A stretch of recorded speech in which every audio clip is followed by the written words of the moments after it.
So the 1868 treaty, what did that entail? Because recently this has come up again. A couple of tribal members were cited, and the state of Idaho was trying to convict them for hunting based on rights that were granted in 1868 that continue to remain in place to this day. Yeah, so the Treaty of Fort Bridger, basically that's when the United States sat down with the Northwestern Band of Shoshone, well, not just the Northwestern Band, with all Shoshone nations, Northwestern, Eastern, Western, Lemhi, Northern, the Goshutes. Also included in that were the Shoshone Bannock. It just set forth, okay, here is now the Wind River Reservation. Here now is the Fort Hall Reservation. Your different groups can go to these different places.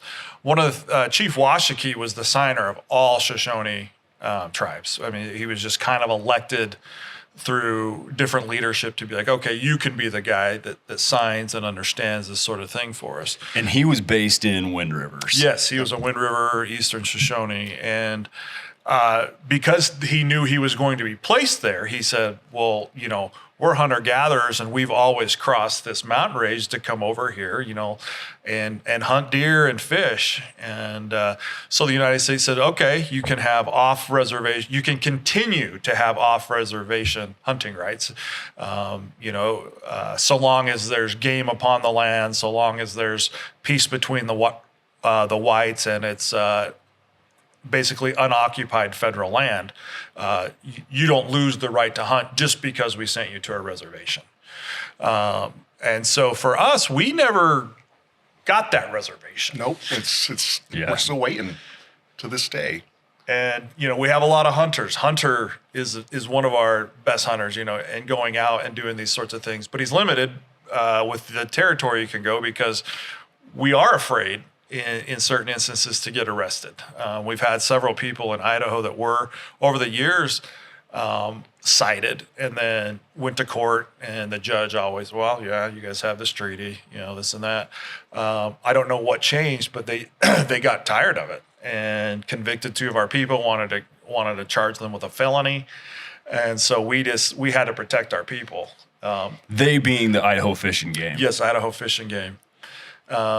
And so we just did what tribes should do is protect your people and also protect your sovereignty. I mean, we have this agreement that everybody signed and to continue our hunting and fishing. And so we ended up filing in federal court, because we're a federally recognized tribe. The federal court in Idaho just dismissed it on the face of it. Didn't give us a chance to argue, didn't give us a chance to present anything. Basically just said that the solicitor's opinion from the 1980s didn't mean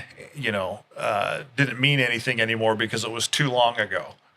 And, which was hard to understand because, that was the Department of Interior who we, are beholden to. Did you remind them that we still run off the Constitution from the 1700s? Our attorney mentioned that, and he says, the basis of the Constitution is treaties, and they just didn't. So we had to appeal it to the Ninth Circuit Court, and we went up there, and we were able to argue almost a year ago, February of 2023, and overwhelmingly, it was a 3-0 decision that, these guys have the right to hunt in their Aboriginal territory. I mean, when you read the treaty, one of the things that the judge asked us was, well, can you go to Delaware and hunt? Because it just says any unoccupied lands. And we said, well, that's kind of what it says, but when you kind of read through there, it really talks about your Aboriginal territory. So for us, it's up, basically up to the Snake River, over just, into the very eastern Nevada, Jackson in Wyoming, basically down to Point of the Mountain in Utah, and just a little over in Colorado. And those were based on the original treaty map that they had drawn back then. And what does the treaty grant in terms of like what you can take, right? Like how many How many bulls can you take? How many? Yeah, basically, it was unlimited as long as there was as long as there was enough game around, you could take it. And I think that was part of the piece with the whites is you can't take all of theirs too. And so you had to practice conservation. But like you had brought up before, and Darren had written in his book, and I know Hunter practices this, is you only take what you need. Especially if you're a hunter-gatherer, that's a lot of stuff to carry. Yeah. You know, and so we were allowed to take what we want. Now, it's a little different nowadays. I mean, we're in an area where, you know, as you know, there's 600, 700,000 hunters. And it's a really big deal. And, you know, people want to manage the game, and we're all for that. And that's really what we want to do. It wasn't, you know, the lawsuit for us wasn't to tell Idaho, hey, we're going to come and slaughter absolutely everything. It was, you know, you guys need to recognize that we're a federal tribe, that we have treaties, that we gave up 60 million acres, and what we retained was hunting and fishing. You know. Well, and let's talk about like some of the real numbers behind this. Last count I checked, the state of Utah issues like 60,000 deer tags for the state. The Northwest Shoshone that occupy kind of the northern Utah, southern Idaho portion, like how many people are actually hunting? I mean, how many game are the Northwestern Shoshone like actually taking nowadays? Yeah, so give or take, you know, the last few years, obviously hunting's become more popular in our tribe. I think we're up to around 50 hunters per year. Okay. This last year, I want to say, Patty said we took 24 or 25 big game animals in the entire tribe. So deer, elk, and deer, moose. elk, moose, yep. Okay. That's our total. 24, 25-ish, right in there. 25. So that versus probably what the rest of the state is taking. It's like a fraction of a percent. Oh yeah, the amount of animals that get hit on the road, you know, every day during the winter.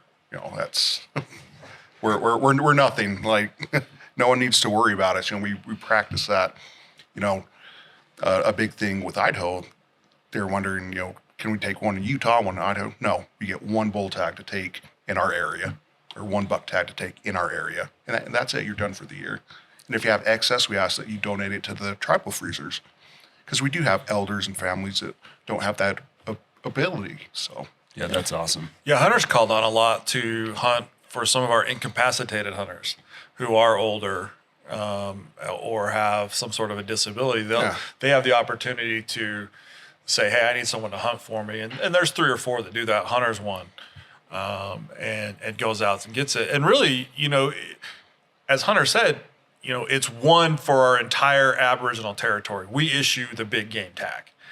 And if the states were to kind of talk to each other and talk to us, it's more advantageous. We may not take, you know, 27 in Utah next year if we have Idaho. It might be, you know, 20 versus 5 in Idaho. You know, it's just the numbers will start to even out in different states. Mm-hmm.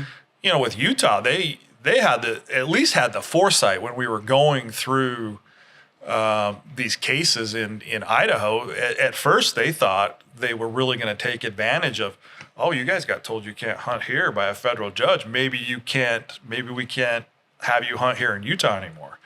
The governor and the lieutenant governor, in their wisdom and who are actually, you know, really friendly to our tribe, has said, no, we're not going to do that. Yeah, Governor Cox he's the governor of Utah right now, and he made some public statements like, no, like we're going to still grant access. Yeah, and they did. And, you know, they supported us and actually came up to Portland when we argued our case in the Ninth Circuit. The state of Utah came up and argued on our side for us to say, hey, we recognize them.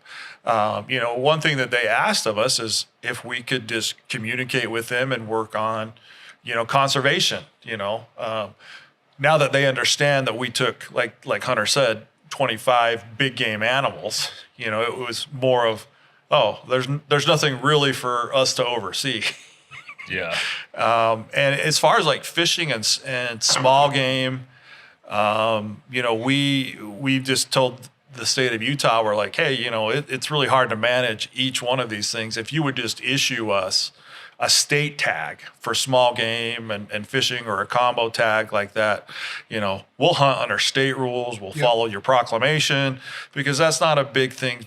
That's not a big thing to us. I mean, it's, we like big game, but, we have hunters and fisher, and sometimes it just gets confusing to figure out what are the waters of the United States, where am I for the small game? And so with the state tag, it expands our ability to hunt and fish in other places, but under state rules, like you said. State limits, so it's just all, we play by the same rules. Yeah. Makes it easy between everybody.